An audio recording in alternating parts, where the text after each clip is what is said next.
Hey friend, welcome. I thought you and I would just hang out a little bit today. If you're new here, my name is Cindy and I'm with reinventeddelaware.com. We like to take you out while we're thrift store shopping. We like to take you into the workshop when we're making over those pieces. And we also like to show you how we decorate with the vintage and thrifted pieces that we find here. And if you're like me and you just like to peek into somebody else's life, that's exactly what we're doing today. I'm just going to show you the everyday ordinary things that we do. I'm also going to share with you how I make homemade butter, homemade yogurt, and then also a simple dinner recipe that's really healthy. You'll also see my sisters and my mom. I was able to spend some time with them over a span of a couple of days. So I hope you enjoy watching.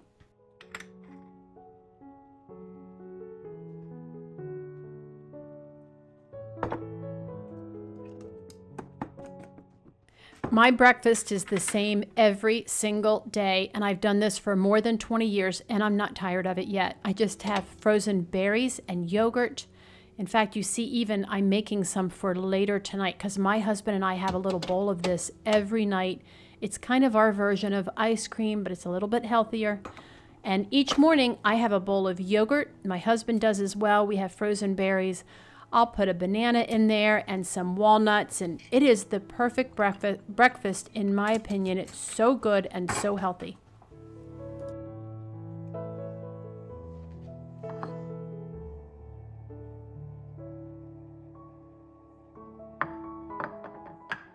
I'm making yogurt today in my Instant Pot. This is how I do it. I pour 1 gallon of milk in my Instant Pot, and then I set my saute button to 20 minutes. That brings it up to the certain temperature that it needs to be to kill the bad bacteria. When that's done, I mix in about 1 cup of Greek yogurt. When the yogurt is all finished, I pour it into this strainer. Now you're seeing part 2. So just imagine with me this bucket, this strainer, and that lid on top. And I pour everything I just had from the Instant Pot after the 8.5 hours. I pour it through this, and let me show you here what happens after several hours. After sitting overnight, all of the yogurt has been strained. The whey has been separated. The yellow is the whey. There's still a little bit of the milk product down below. And then over here in the strainer, all I have is this thick Greek yogurt, and that strainer makes it so easy to get Greek yogurt. I pour off the whey and I pour it into a mason jar. These are half-gallon mason jars. I pour off all of the top, and then this goes over my herb garden or my shrubberies outside. If you can dilute it for house plants, it's great for that. It's a wonderful thing.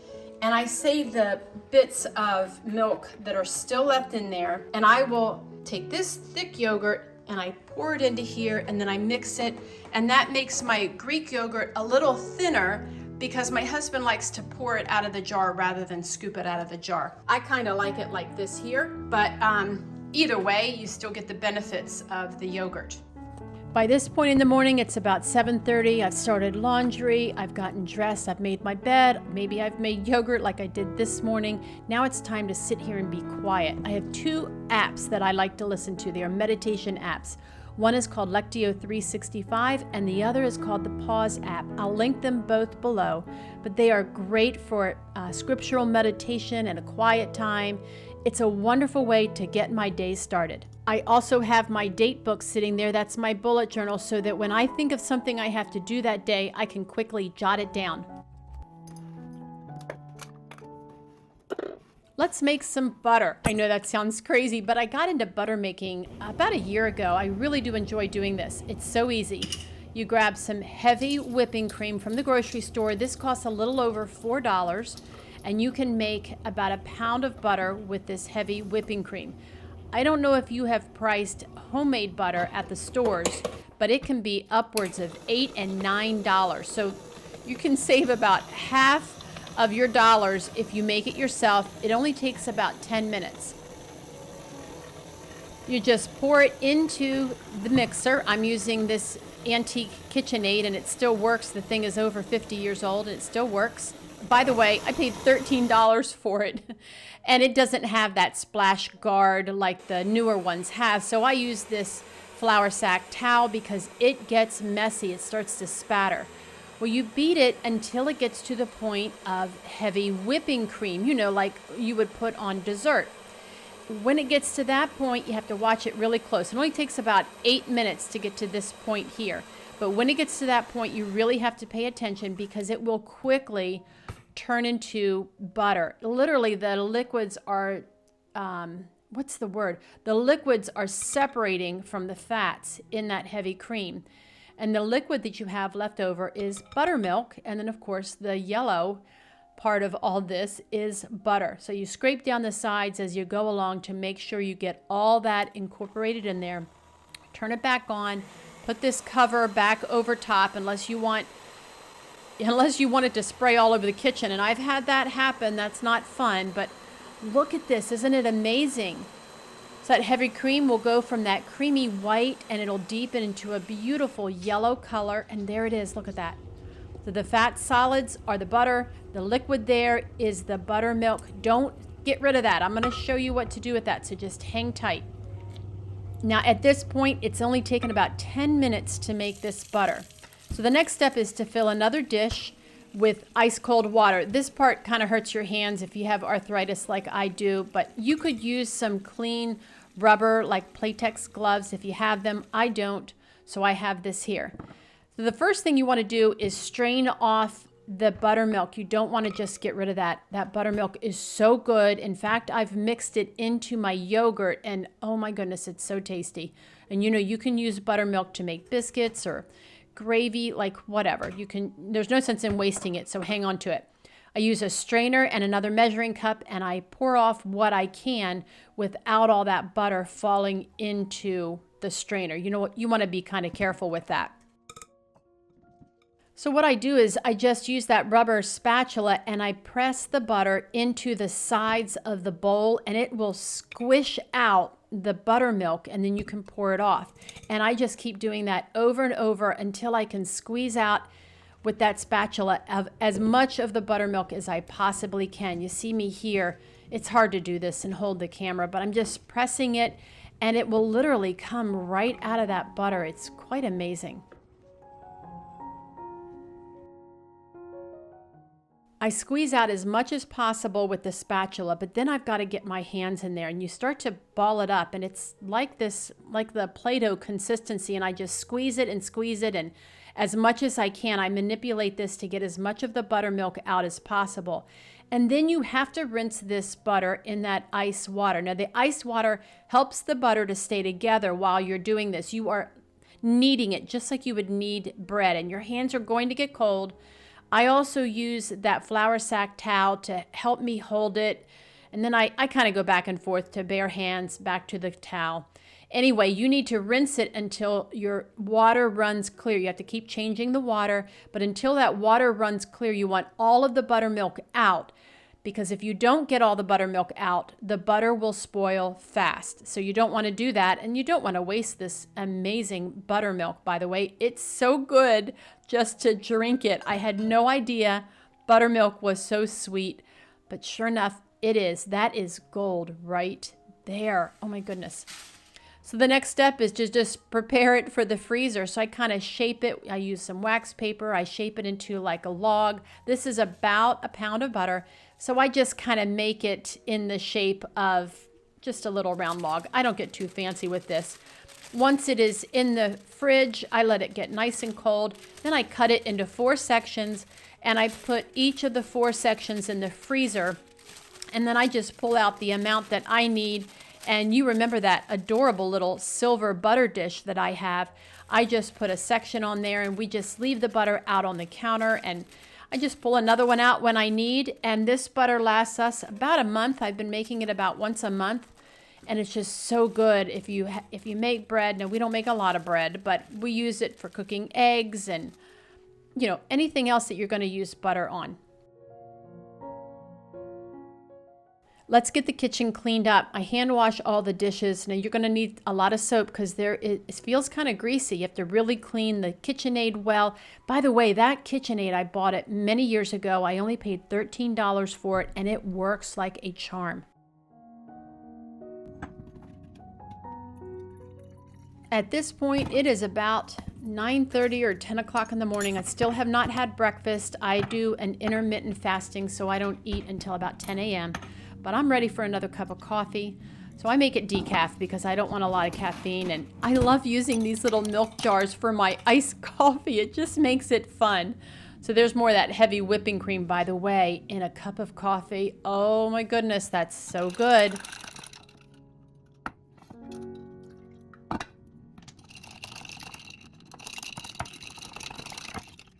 And it's time to get to work. And this particular day, I am working on a YouTube video. You might recognize it there. I went thrift shopping or I did my makeovers. I can't remember what video that was now. But this takes me several hours. Like the video that you're watching now, so far I've been working on this video for about 4 hours. And that doesn't include recording all of the steps that it takes me to get to this point. So I sit here and I have my iced coffee and I edit my video and I get it ready for you. It is just not fall until you get to visit one of these kinds of markets. And the local market that we have, it's called Pfeiffer's. And my mom and I were able to go. Now there's a picture of her. I don't have one of just her and I, and along with one of my grandsons. But yeah, she and I were able to go. We saw all the gorgeous heirloom pumpkins, and I love stacks of pumpkins like this. And they just had such a variety. It was such a beautiful, cool autumn day. I mean, it could not have been any better. We just walked and saw all the gorgeous pumpkins, and then we wound up going inside the store because they have lots of goodies. But before we made it inside, we saw several of these beautiful walnut trees. I think they're black walnut, but if you look here, you see these clusters of these walnuts. They kind of look like apples, but they're not. They're walnuts. When the walnuts are ripe, they fall to the ground, and then this is what they look like. Now, back in the day, I heard that they would ride over them with their truck tires to kind of get rid of all those soft shells. But take a look at this tree. Isn't it beautiful? So many pumpkins, just such a pretty scene outside. My mom and I just really enjoyed even just looking at them. And honestly, I didn't buy these. They're kind of pricey. Some of these were $50 and $60. And then you're going to see one here. It was $95, which is amazing, but it's just not in my budget. And they're still fun to look at. There's that tree again. So when we got into the market part of it, they had all these, what I thought were butternut squash, but they're actually called neck pumpkins. I've not heard of that. Let me know down in the comments if you've ever heard of it. They also have lots of baked goods. Now those apple donuts, oh my goodness, they look so good. And then pumpkin rolls. I mean, what is fall without a pumpkin roll? Then these apples, have you heard of the Sweet Tango? This is new to me. I have not heard of these. They had Honey Crisp, Golden Delicious, all sorts. I got a couple of the things that I thought I needed and some I wanted, and then that spaghetti squash. So stay tuned. I'll show you what I'll do with that spaghetti squash here in just a little bit. So it's just another average day here, and you see here, I'm just getting some basic stuff done in the morning. I feel like if my kitchen is clean, if my dishwasher is empty, then I can really get some things accomplished that day. It just feels really good to do that. It also feels really good to about once a week mop this area that gets so dirty. This is where we spend most of our time. This is where I stand to cook my meals and clean up. So I just take that Bona mop around really quick, and I just do a quick job. It's nothing too thorough, but it's good enough. I also drink a lot of water. By about 9:30 in the morning, I've already had 3 mason jar glasses filled. That's a pint each. So I've had about 3 pints of water by 9:30 in the morning. I also take daily vitamins, and just for fun, I put them on a little butter pat, just to be fancy. Are you like me? Do you like to straighten up your kitchen first thing in the morning so that things don't get piled up? Is that an easy way for you to start your day? Does it make you feel good to look back at your kitchen and just have it functionable? I mean, look, it's not perfect, but I can get in here and make lunch later today. I can make dinner later tonight, and I don't have a bunch of hassle to clean up. It's time for another glass of water. In fact, I do this several times a day, probably upwards of 7 or 8 times a day. I will take one of those pint jars and I just fill it up with tap water and I just down the whole thing and I don't come up for air. I believe a lot of water is important and I get it in.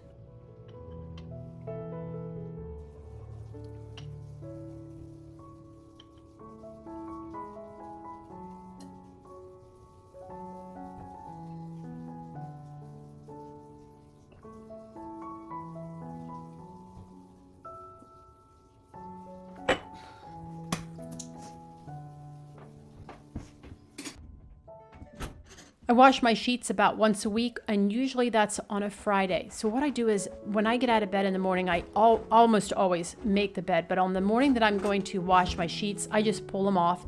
I walk them right out to the washer, and I get them started even before I've had a cup of coffee. Then by the time I get to this point, they're ready to get dry. So I take the top sheet and the 2 pillowcases that are not like a silk pillowcase, and I throw them in the dryer. I put them in the hot setting. Then I take that fitted sheet out to the clothesline while the flat sheet and pillowcases are in that dryer getting really hot. It only takes a couple of minutes to hang sheets out on the clothesline. Now, first I use that cloth and I wipe off the clothesline because you know they get really dirty. So I put that sheet out there, the fitted sheet. I run back in the house. By then the pillowcases and the flat sheet are good and hot. I hang them up and I shake them really hard. And then when they come in from the line, when they're dry, it's almost as if I ironed them. It's crazy. And they're also fresh. I mean, there's just nothing as pretty as white sheets hanging on the line.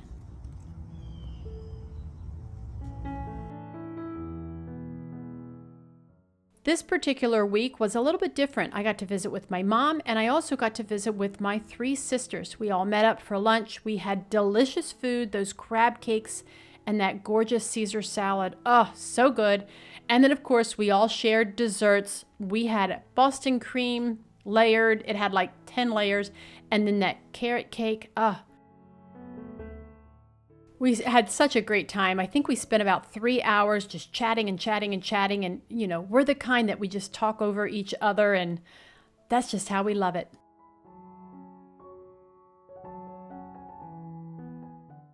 Steve and I decided to have a simple dinner, so I cut into that spaghetti squash. Now, this is not an easy task, and usually Steve cuts these things for me because they're hard as a rock. But I wanted to get this video shot just for you, and he wasn't quite home yet. So I had to really work at it carefully because you don't want to cut yourself, obviously. I grabbed my ice cream scoop. I scooped out all the seeds, and I saved them because Steve will use them and plant in the garden. I rubbed it down with oil and I roasted it for about 45 minutes, and then you pull it out and look what happens, just like spaghetti. I heated up a jar of Rayo spaghetti sauce. We added some shredded Parm cheese on it, and that was it. That was our dinner. And then we got to bite into that delicious pumpkin roll. Oh, so pretty. You see those bone dishes I'm using. I like to use my ironstone. I mean, why not, right? Thanks for watching. I really hope that you enjoyed spending a couple of days with me, just the regular kind of life that we live. Steve and I live a very simple and easy life, and we're so glad that you're here for this journey. If you enjoyed watching, go ahead and click the thumbs up and subscribe so that you don't miss any of our thrift shopping trips or our thrift store makeovers. We'll see you next time.